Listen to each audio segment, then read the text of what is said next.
¿Qué haces cuando el suelo desaparece debajo de tus pies?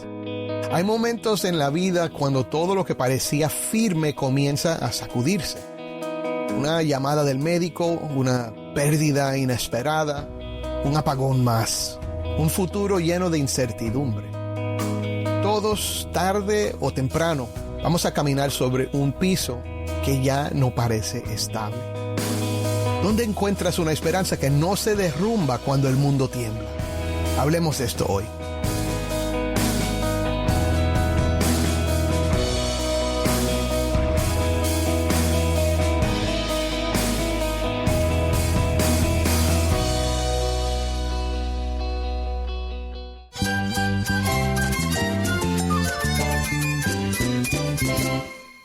Jesús es nuestro Salvador, nuestro amigo. Cristo es mi guía. Cristo significa todo, pero en primer lugar mi Salvador, mi refugio en tiempos difíciles. Él es nuestra fortaleza. Es la salvación, es la vida eterna. Bueno, Cristo es vida. Él es suficiente. Él es el héroe de esta gran historia. Cristo para mí es mi todo. Es todo. Estás escuchando El Faro de Redención. Cristo desde toda la Biblia, para toda Cuba y para todo el mundo.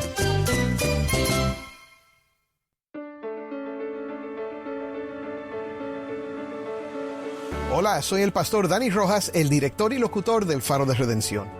Gracias por acompañarme hoy. Hoy comenzamos 3 semanas donde vamos a recorrer juntos Primera de Tesalonicenses en una serie titulada Esperanza firme en un mundo inestable. Mi hermano, vivimos en un mundo donde todo parece cambiar y tambalearse. Pero el apóstol Pablo, quien escribió esta epístola, nos recuerda que en Cristo tenemos una esperanza que permanece firme y nos sostiene hasta el fin. En este primer episodio conoceremos el trasfondo de esta carta y descubriremos por qué fue escrita a una iglesia que también enfrentaba incertidumbre, oposición y sufrimiento. Vamos a ver que el mensaje de Primera de Tesalonicenses no es solo para ellos, sino también para nosotros. Cuando el mundo se sacude, cuando nuestra esperanza puede permanecer firme porque Cristo es roca firme bajo nuestros pies. Si tienes una Biblia, busca Primera de Tesalonicenses y quédate conmigo para ver a Cristo en su palabra. Bueno, es lunes, así que vamos primero a nuestro segmento de preguntas y respuestas. Cada lunes contestamos una pregunta que recibimos de nuestra audiencia y esta pregunta llegó por Mario Michel. Mario pregunta: hola hermanos, buenas tardes. Ante la situación actual que se vive en Medio Oriente, ¿podemos decir que es el reloj profético de la Biblia? Gracias por tu pregunta, Mario. Mira, es cierto que la situación que estamos viendo en el Medio Oriente nos llama la atención, ¿verdad? Cada vez que hay guerras, conflictos o rumores de guerras, muchos cristianos comienzan a preguntarse si estamos viendo el cumplimiento de las profecías bíblicas y si ese es el reloj profético de Dios. Déjame darte una respuesta prudente. Debemos tener cuidado de no identificar con certeza acontecimientos actuales con profecías específicas cuando la Biblia no lo hace de manera explícita. Jesús mismo nos dijo que habría guerras, rumores de guerras, terremotos y otras crisis. Pero, mira lo que añade. Dice, miren que no se alarmen, porque es necesario que todo esto suceda, pero todavía no es el fin. Eso es Mateo 24:6. Ahora me gusta esa frase, no se alarmen. Esto no quiere decir que los acontecimientos del mundo sean irrelevantes. Al contrario, nos recuerdan que vivimos en un mundo quebrantado y que la historia avanza, escucha, exactamente hacia el día que Dios y solo Dios ha determinado. Todo está en las manos poderosas y soberanas de Dios. Y por eso podemos descansar y no alarmarnos. Y por esto, cada generación de creyentes debe vivir esperando el regreso de Cristo. Ahora, entre cristianos fieles existen diferentes interpretaciones sobre el papel que tendrá la nación de Israel y los acontecimientos del Medio Oriente en los últimos tiempos. Ahora, algunos creen que estos eventos tienen un cumplimiento profético muy específico.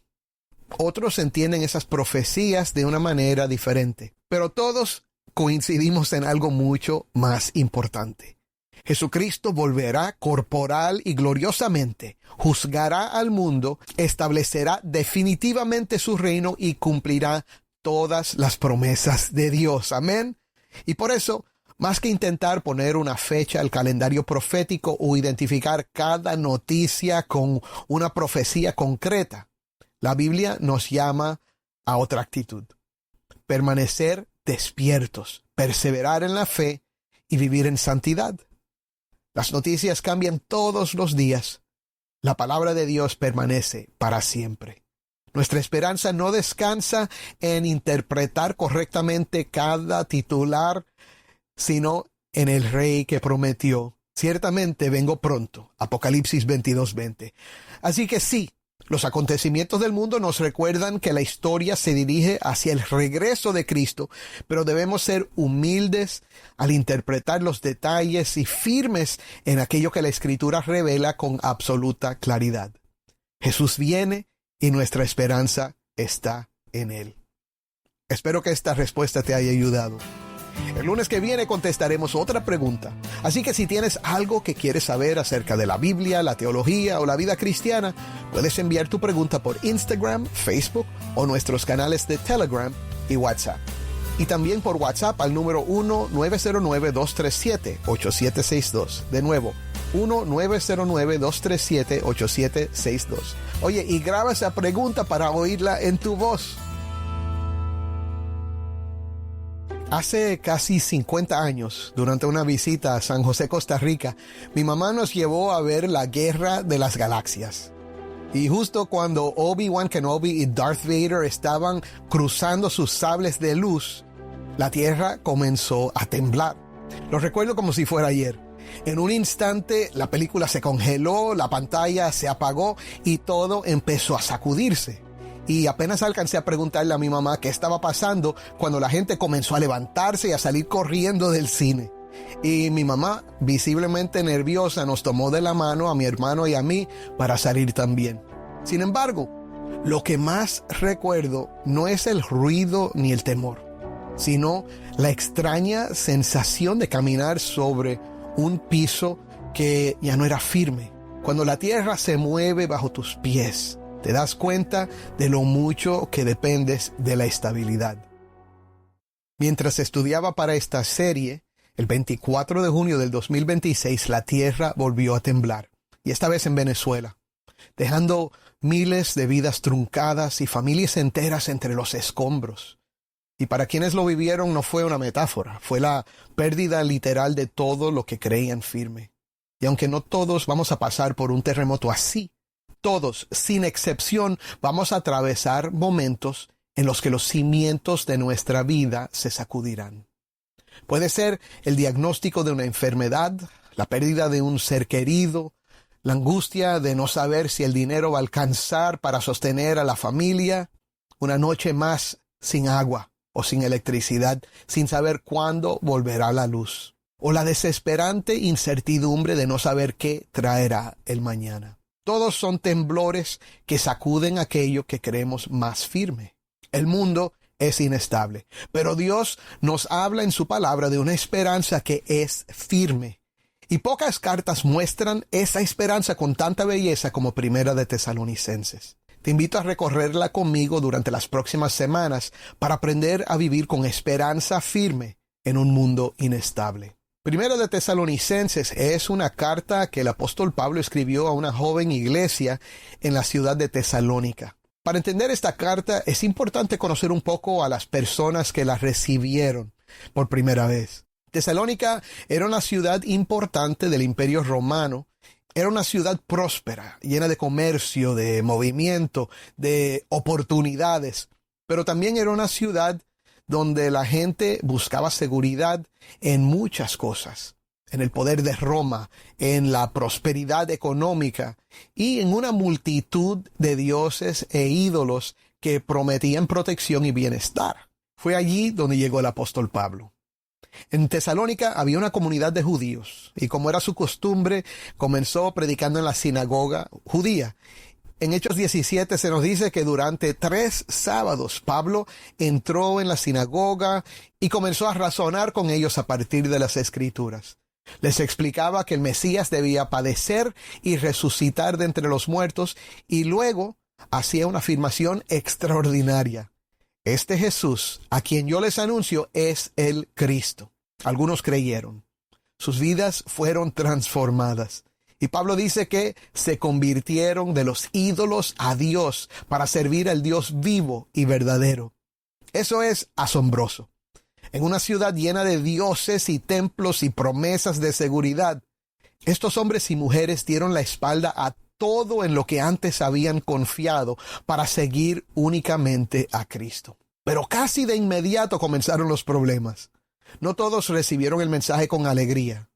Muy pronto se levantó una fuerte oposición.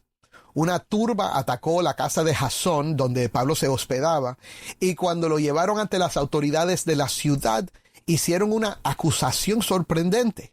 Oye esto, dicen, esos que han trastornado al mundo han venido acá también. ¿Y cómo trastornaban al mundo? Todos ellos actúan contra los decretos de César, diciendo que hay otro rey, Jesús. Ahora, como resultado de esta acusación y la tensión que produjo, Pablo y sus compañeros tuvieron que huir de la ciudad. Mi hermano, casi desde el primer día, estos hermanos descubrieron el costo de ser discípulos de Cristo. Entendieron que confesar a Jesús como rey no era simplemente cambiar de religión. Significaba entregar toda su lealtad a Él. Pero aquellos creyentes también eran muy nuevos en la fe. Apenas estaban aprendiendo a seguir a Cristo cuando quedaron solos, rodeados de presión, persecución e incertidumbre. Imagínate, apenas habían conocido a Cristo. El hombre que les había explicado las Escrituras tuvo que salir huyendo de la ciudad. Las personas que antes habían sido sus vecinos, sus familiares, sus amigos, ahora los miraban con sospecha. ¿Qué harían? ¿Seguirían creyendo? ¿Valdría la pena permanecer fieles si eso significaba sufrir? Oye, ¿y te imaginas la preocupación de Pablo? Seguirían firmes, resistirían la persecución, recordarían lo que él les había enseñado. En su preocupación, Pablo envía a Timoteo, uno de sus compañeros de viaje, para ver cómo siguen los nuevos creyentes. Las noticias que Timoteo le trajo fueron un gran alivio para Pablo. Seguían confiando en Cristo y perseverando en la fe. De hecho, esas noticias lo llevan a escribir una de las frases más tiernas de toda la carta. Mira lo que dice: porque ahora sí que vivimos, si ustedes están firmes en el Señor. Eso es 1 de Tesalonicenses 3:8. Ese buen informe es una de las razones por las que Pablo escribió esta carta. Quiere fortalecer a una iglesia joven que vive bajo presión, recordarles el Evangelio, a animarlos a perseverar y aclarar algunas dudas que tenían acerca del regreso de Cristo y del futuro de los creyentes que habían muerto. Porque cuando el mundo parece tambalearse, los creyentes necesitan algo más firme que las circunstancias. Y por eso 1 de Tesalonicenses no es una carta teórica, es la carta de un pastor a una iglesia joven que aprendía a vivir con una esperanza firme en un mundo inestable. Y eso la convierte también en una carta para nosotros. Amén. Ahora, como vamos a estar estudiando 1 de Tesalonicenses durante las próximas 3 semanas, quiero darte un vistazo de lo que vamos a descubrir en esta carta. Aunque hoy la encontramos dividida en 5 capítulos y muchos versículos, debes recordar que originalmente fue una sola carta. Una carta muy personal que fluye del corazón del apóstol Pablo, aunque también brotó de una fuente extraordinaria. Escúchame. Fue escrita a través del corazón y la personalidad de Pablo, pero bajo el poder y la inspiración del Espíritu Santo. Saber esto nos ayuda a verla como lo que es. Es una carta profundamente personal con un propósito sobrenatural. Al leerla, escuchamos el corazón de un pastor, pero también la voz de Dios para su pueblo. En el primer capítulo, Pablo nos muestra una esperanza que transforma. Pero esa esperanza no nace de una actitud positiva, de promesas materiales o del poder político. Nace del Evangelio de Jesucristo, el poder de Dios para salvación. Cuando la esperanza nace del Evangelio y descansa en las promesas de Dios, deja de ser un simple deseo y se convierte en una esperanza incomparable. El Evangelio, el anuncio de que Jesús es el Rey, el Mesías prometido y el Salvador, fue lo que llevó a estas personas a abandonar la falsa seguridad de los ídolos, las riquezas y el poder del Imperio Romano para entregarse al Dios vivo y verdadero. Eso no fue algo que ellos lograron por sí mismos, fue la obra de Dios en sus corazones. El Espíritu Santo les dio plena convicción, de tal manera que llegaron a ser imitadores de Pablo y de sus compañeros y sobre todo del Señor Jesucristo. Y fíjate en algo muy interesante. En cierto sentido, esa nueva fe no cambió nada externamente para ellos. Los templos seguían abiertos. El gobierno seguía siendo el mismo. El comercio, continuaba como siempre. Pero todo había cambiado para ellos, porque había cambiado el objeto de su confianza. Aunque enfrentaban tribulación, ahora tenían el gozo del Espíritu Santo y una esperanza firme. Ya no esperaban en cosas inestables, sino en la promesa de que Jesús volverá y los librará de la ira venidera. Ahora, en el segundo capítulo vemos una esperanza que se fortalece. Aquí Pablo recuerda el tiempo que pasó con ellos cuando fundó la iglesia en Tesalónica. Les anunció el Evangelio en medio de mucha oposición. Los cuidó con la ternura de una madre, con la firmeza de un padre, exhortándolos, alentándolos e implorándoles que anduvieran como es digno del Dios que los ha llamado a su reino y a su gloria. Y Pablo quiere mostrarles que Dios fortalece a su pueblo por medio de su palabra, cuando ésta es proclamada con fidelidad y recibida con fe. Así es como nuestra esperanza echa raíces y crece aún en un mundo inestable. El capítulo termina levantando la mirada hacia el futuro. Pablo ya contempla el día en que estará junto con ellos en la presencia del Señor Jesús. Es maravilloso, mira lo que dice. Porque ¿quién es nuestra esperanza, gozo o corona de gloria? ¿No lo son ustedes en la presencia de nuestro Señor Jesús en su venida? Pues ustedes son nuestra gloria y nuestro gozo. ¿Oíste eso? ¡Qué manera de ver el ministerio! Pablo no está pensando solo en el presente.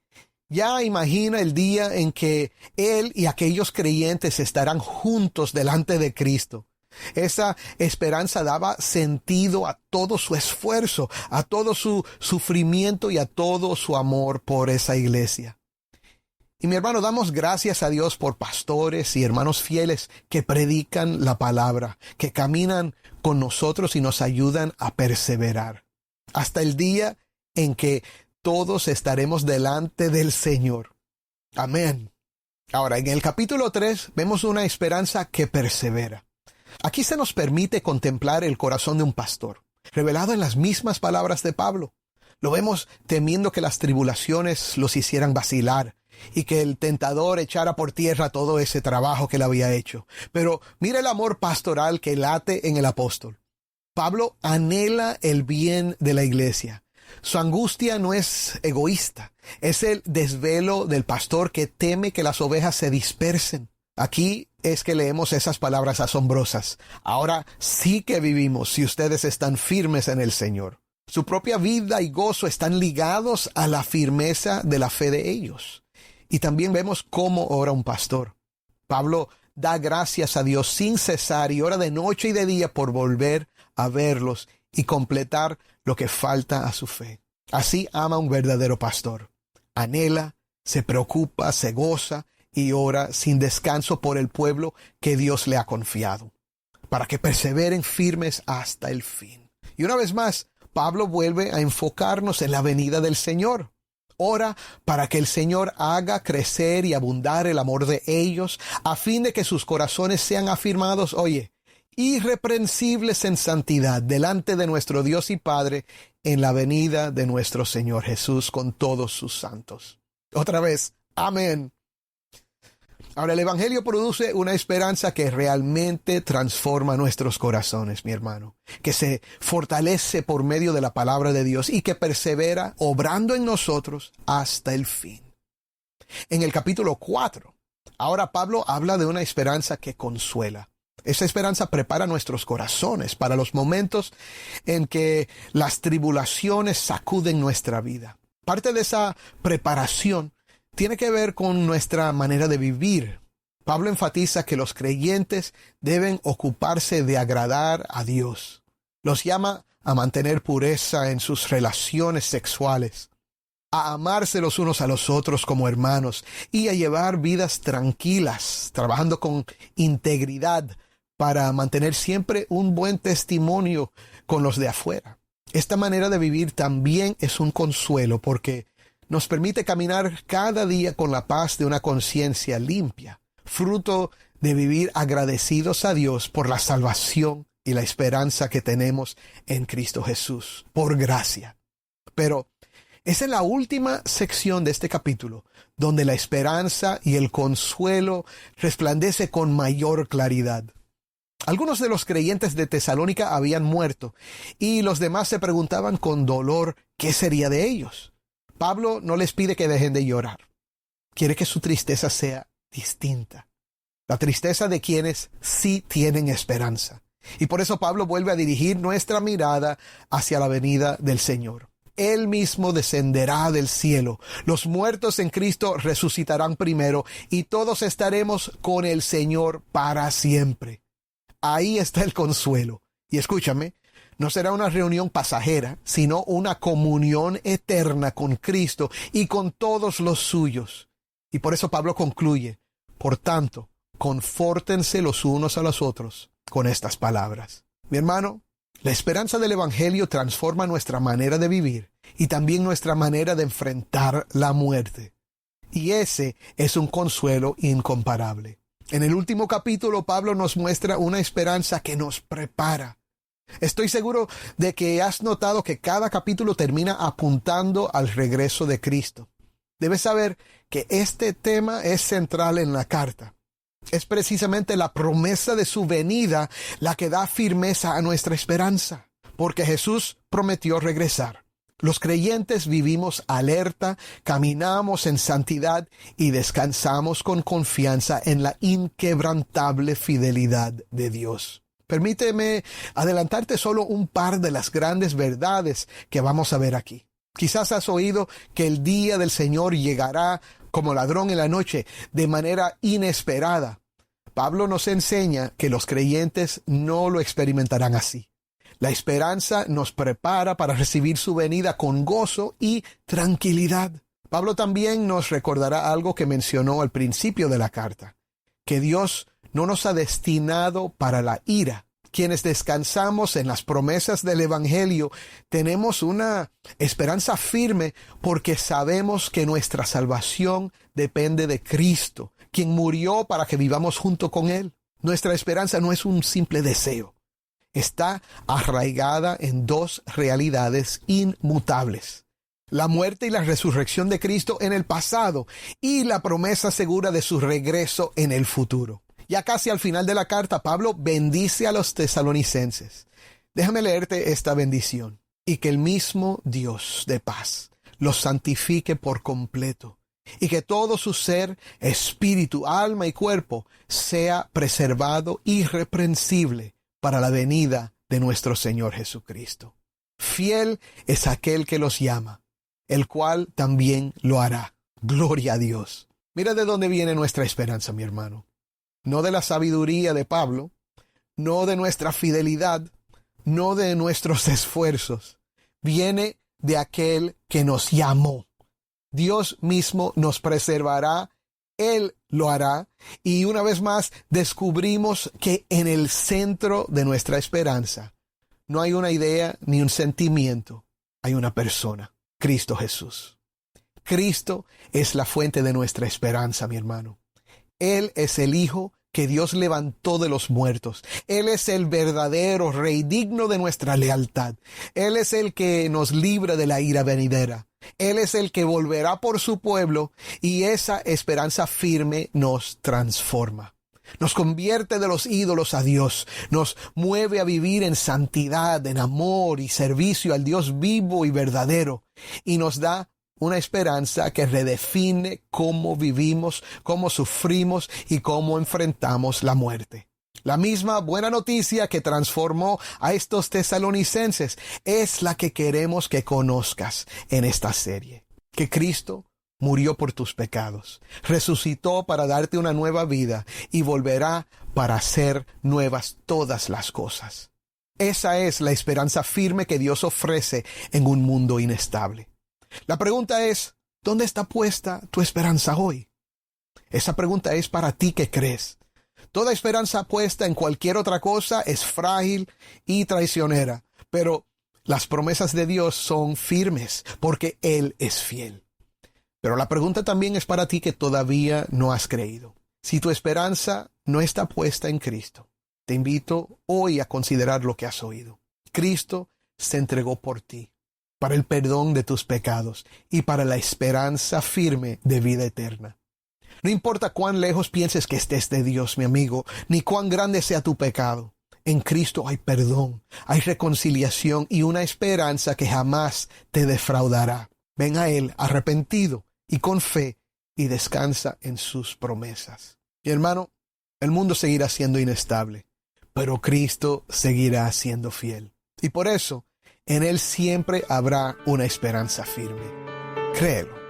Amén.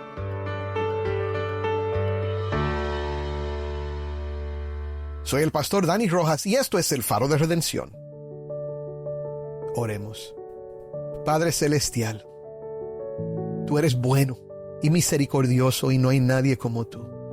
Gracias, Señor, por esta epístola escrita por Pablo hace tanto tiempo que habla a nuestros corazones hoy. Padre, hoy te ruego por los que me escuchan que están sufriendo mucha escasez y mucha dificultad en Cuba y en otras partes del mundo.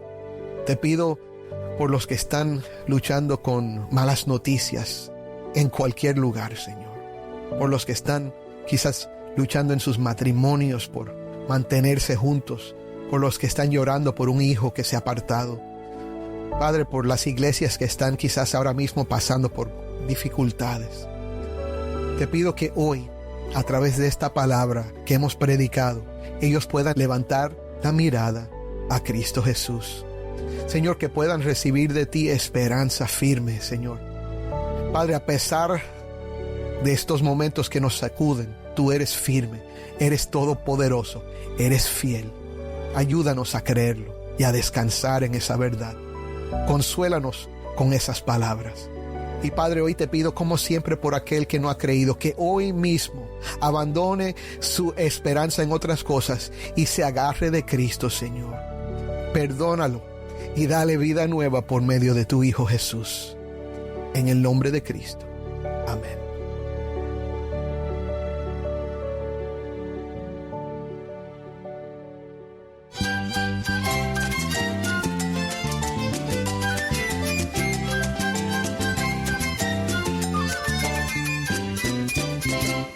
Soy el pastor Dani Rojas. Te invito a que me acompañes mañana en esta serie Esperanza Firme en un Mundo Inestable. El Faro de Redención. Cristo desde toda la Biblia para toda Cuba y para todo el mundo.